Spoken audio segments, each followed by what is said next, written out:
Hello everyone, welcome to our third video. This is a review of FBO.gov, the new FBO.gov.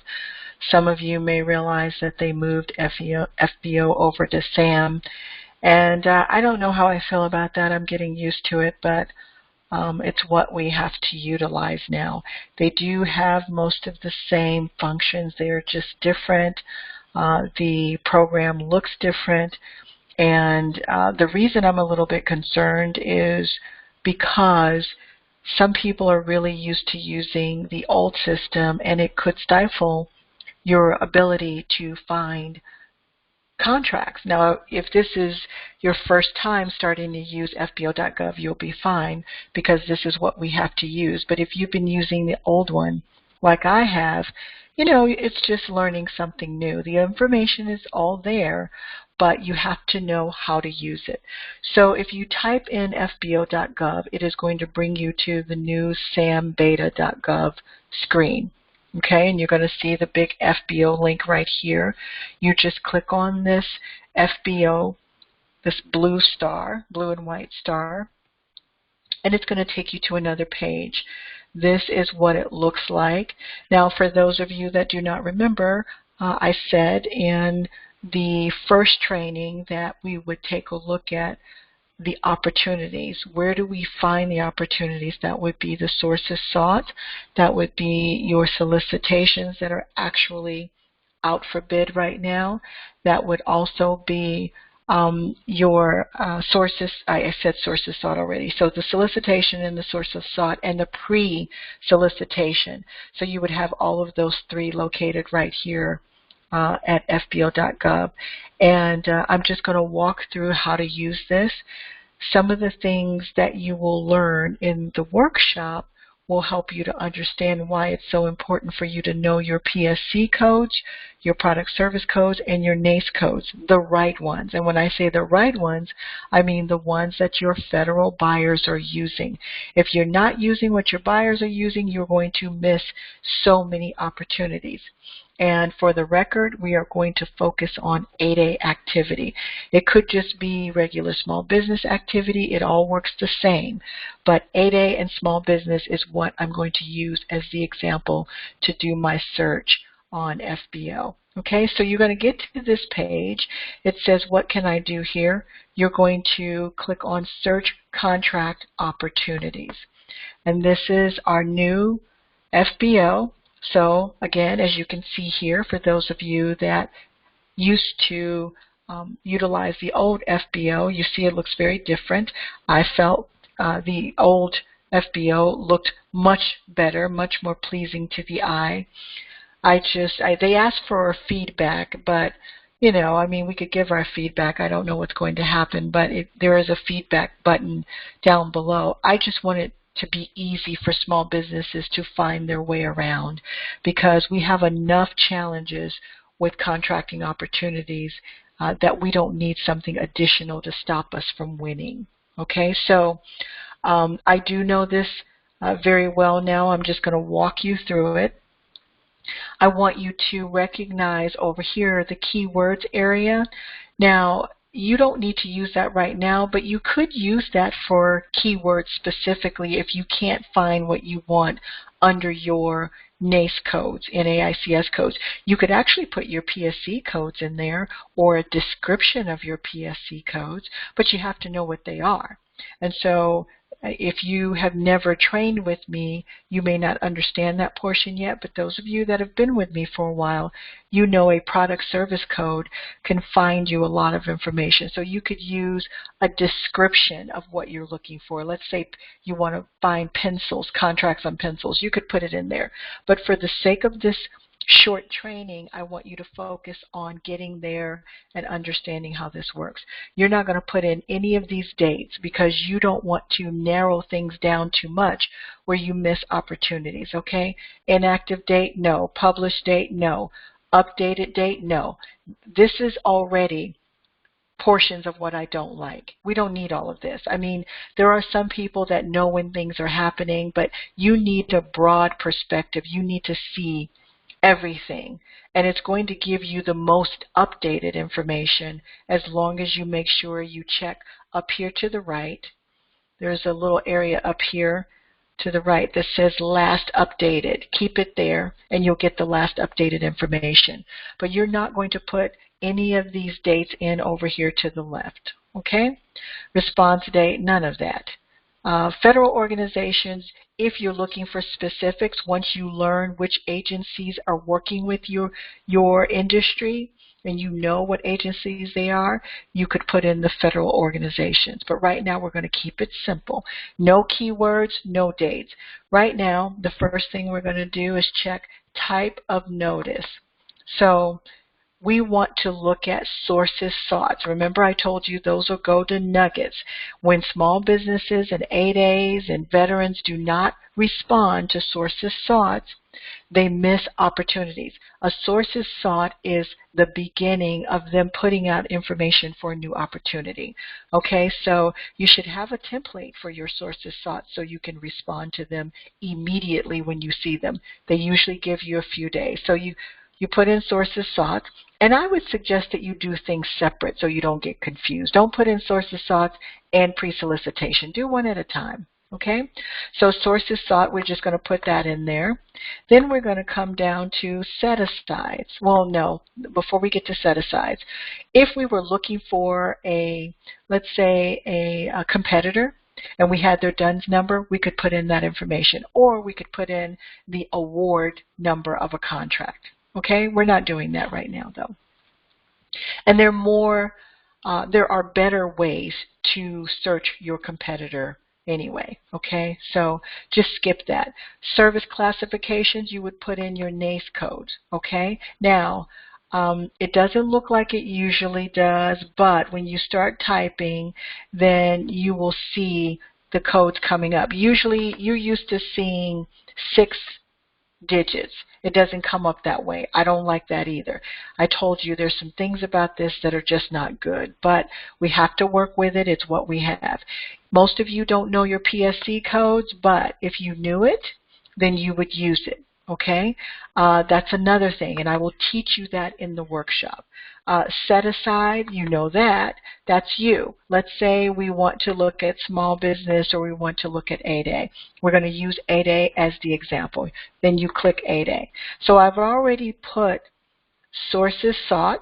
Okay? I put sources sought up here. Now, if I knew what my NAICS code was, I would put that in, but because I'm doing a generalization so that you can see all of the activity that is out there for 8A, I just chose my sources sought and my 8A. I want to see how many sources sought are out there just for 8As. So I would only put in a couple of things, right? What if I wanted to know the location? I would put in a zip code.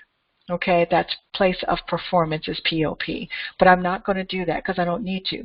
There is no search button that you have to submit. As soon as you put in certain details, the information starts popping up. Okay, so if you look at this, I put in sources sought, I put in 8A. Those are 2 specific things I know I want.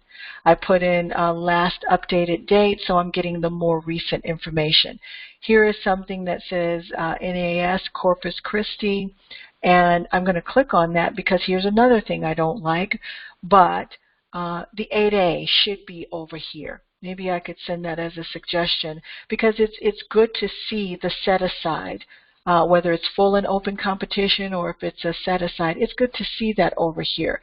But you do see the current response date, you see the last date updated, and then you also see the original type, which is a sources sought. Okay, you can see the agency, but I don't know if this is really an 8A because it didn't come back showing me on the front page that it is an 8A. I know all of these should be 8A because that's what I asked up for. So I'm going to click on this and see what happens. See if I can tell that this is an 8A. It's also an opportunity that I may be interested in. So if I go down a little bit further, I can see what's going on down here. I can see general information right here. the published date, the original response date, so I know I have to have it back by January 17th. I can see that it is an 8A under classification. I can see the place of performance, and down here I can see the description of the job. Okay? And it'll tell me, generally speaking, when the solicitation is planning to come out if they've already made that decision, which because they made this an 8A sources sought, it tells me they've made the decision that this is going to be an 8A. And they just want to see what 8A firms are out there that can respond to this, okay? And you should be responding to these because, again, this is marketing. Get your company name and your company profile in front of these contracting officers. These are your buyers. So anytime you see this, the more you respond to these, they may just pick up the phone and call you. It happens. I have an environmental guy that had his $4 million debut because they found him. And that's how they find you sometimes. But they also found him because he had his correct codes in there. So this is how it happens. You have to cross all of your T's and dot all of your I's, but you need to respond. When you guys don't respond, they could change this to a service disabled veteran if you guys don't respond. One more thing, when you come down here to the bottom, you should see if there are any attachments. Here it is right here. This is the questionnaire that they want you to respond to. You can click this link to download all attachments, or you could click this one. Usually they're listed here. Okay? And then again, which is important, your contacts are right here. This is a sources sought. Usually if you have questions, you can ask them because that's a safe time to talk to the contracting officer. You cannot talk to the contracting officer once it's gone into solicitation mode. So remember the order. The order is forecast report. It gets on the forecast report. They already know it's planned for. Then it goes to sources sought. They're putting it out to the public. Then there's a pre-solicitation. Now they're getting ready to solicit the actual bid, and then it's the solicitation. Okay, so that's the progress. But if you start here and you're 8A, this is when you can tell your BOS, I would like you to help me get this opportunity. As long as it's under $4 million and as long as it is not taking the opportunity away from other small business groups. Like if this were a WOSB or an EDWOSB, you can't ask your business opportunity specialist to talk to the contracting officer or send a requirement letter for something like that. It has to be 8A, or it can be full and open competition. So you should be looking for sources sought in both categories. In full and open competition under your NACE codes or Psc codes, and also under 8A. Okay, so any of those, you could get your BOS to talk to them about that. So, okay, so all up and down here are all 8A opportunities, or they should be, and we have pages and pages of them. Now, I will say to you, 8A does not get as many opportunities as they should, meaning you're not going to see as much as you would like to see out here because, you guys are just not always getting a fair shake the way you should. If I were to just take out this 8A, let me just show you something. If I were to take out this 8A and put in small business, right now we have 154 results.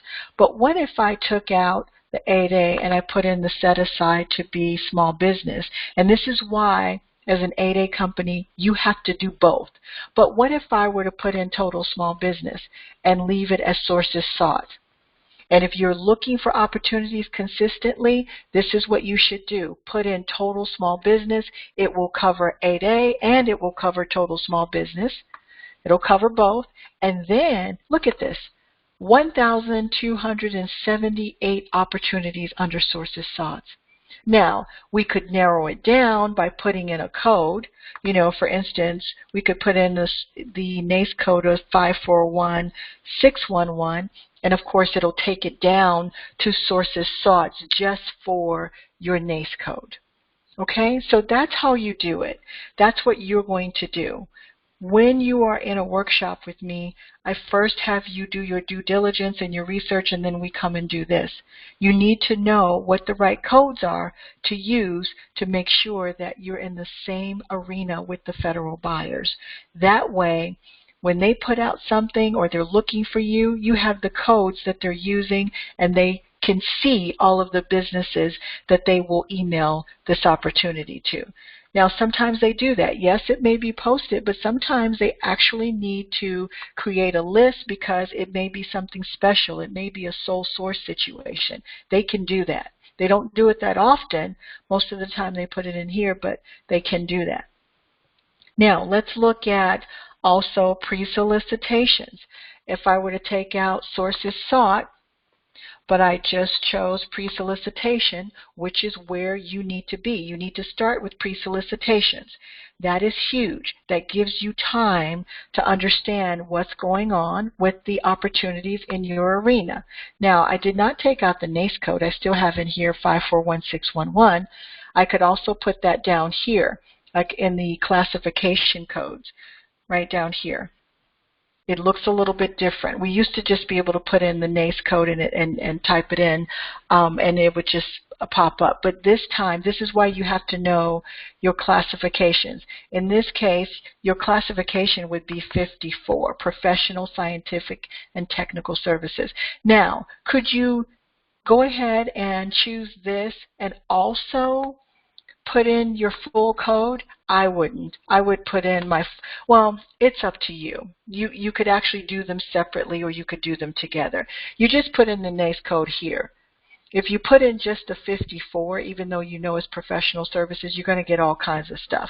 But if you know, because you've done your due diligence, that this 541611 is where your buyers are and what your buyers are using, what your competitors are using, you should use this code to do your search. That way you find exactly what you're looking for in your arena. Okay? Now, I could leave this small business, and I could also add 8A. You could leave it just small business, and anything that's small business, meaning 8A, veterans, women, it'll all come up. But if you don't want to take that chance, do a search on both. You know, you need to set aside the time to focus on doing this, see what works best, but this is how you decide. So as you can see, you know, it all comes up, but you still have to pay attention. So how many opportunities do we have under the code I just used? We have 12.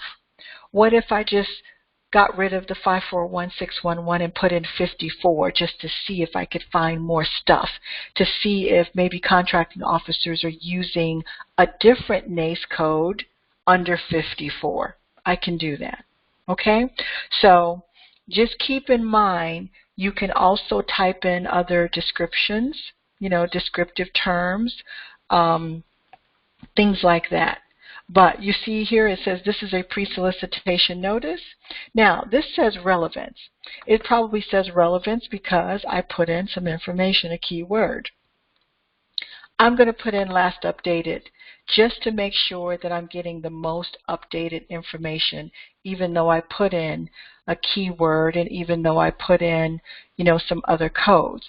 Now it's thinking, why is it doing that? Let's see what it comes back with. Because to me, I don't want to have things that are relevant, but they're old. I'm wasting my time. So you can see, you can do some things a certain way, and it could create a little bit of a problem. You know, you could get a lot of old things. That is why I don't like how this is set up. But again, it's what we have. Let me take this out of here and see what comes up. Let me just go back and see if I can narrow things down a little bit, because it was thinking for a long time because I asked for a change. I wanted to be updated as opposed to relevant. Now let me change something. I'm going to try using the first 2 digits of my NAICS code. That's how you use your classification codes here, and see if that helps me. Now I could get more opportunities this way. So now I have 199. Now, what if I don't want to see all of these other ones for other groups like women, like veterans? Then I can go back down and put in my 8A. Okay? So this is how you do this. But remember, pre-solicitations are good for you as a federal contractor because you have a head start. You can get your team together. You can do some research and see if you even want to go after the opportunity. Now, quick important note, pre-solicitations mean you don't have to do anything. The only thing you want to do for a pre-solicitation is go in here, click on the opportunity, and find out when is the contract coming out. Okay, now you see I've noticed already over here the current response date is November 6th. Remember what I said. If you don't make things specific, you could get some old stuff, even though most of it up here is good. Now, that doesn't mean the opportunity is gone. If you see something that looks like it's old under pre-solicitation or sources sought, you should still track it because pre-solicitation means it's getting ready to come out. It's not out yet. So you still have an opportunity to get involved. So the pre-solicitation usually hangs around for about 30 days if you're good. If the contracting officer is timely and managing things properly, about 30 days there, maybe 3 weeks, a little bit less. And then when the opportunity comes out, if you click on it, sometimes you'll find out what the exact date is to expect the solicitation to actually come out and go out for bid. So at that point, you know you have another 30 to 40 days because when they put out the solicitation, they give you another 30 or 45 days. So the entire process really does take a while. It takes 90 days, okay, for them to go from a sources sought all the way to putting out the solicitation and giving us a response date. Okay, so we did sources sought, we did pre-solicitation. Now let's do just one more. The last one would be solicitation. So we're going to take out pre-solicitation and we're going to put in solicitation, which is also or can also be combined synopsis. They are kind of synonymous, but combined synopsis means it could be small business, large business working together. Solicitation is what you want because you really, not to say that you may never be interested in a combined synopsis. Take a look at it if you see it, and it's something you'd like to do if you have a larger partner, you'd like to work with a larger company. But remember, the reason they separate these is because they want small businesses to have their own opportunities because it's the law. A small business can go all the way up to $40 million depending on your NAICS code. Okay, it depends on the industry you're in. If you're manufacturing, you can have more than 500 employees and still be considered a small business. If you are construction, you can go up to $36 million and still be considered a small business. And your advantage to winning is you have little to no competition as a small business, and especially as an 8A. Okay, so let's hit on the solicitation and see what's going on with that. We still have our, did I leave in, I believe I left in the 54 classification service code. And the reason I don't like the way they put in the NAICS code is because most of you don't even know what your classification code would be. You don't know that. But remember, it is the first 2 digits of your NAICS code. That's your classification code. Okay? And almost none of you use your Psc codes, which is a very important code. So I don't like the way they have that either, but I will teach you about Psc codes. If you've been with me for a while, you know how to identify your Psc codes. But look at this. I just put in solicitations, and we have 187 open solicitations under my classification code 54, professional services, professional and scientific services. Okay?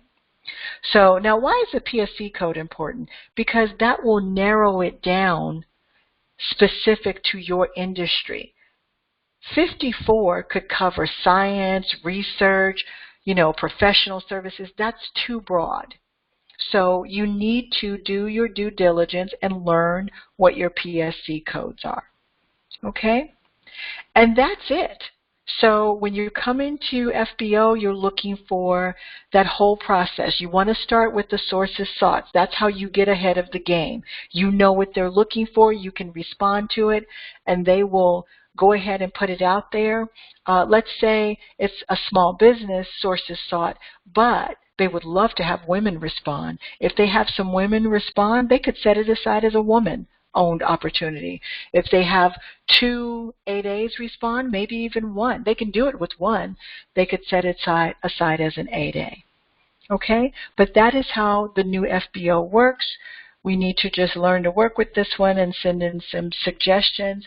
But everything that we had before is still here. It's just in a different format. And we can't see everything on the outside before we decide to click on it. Okay?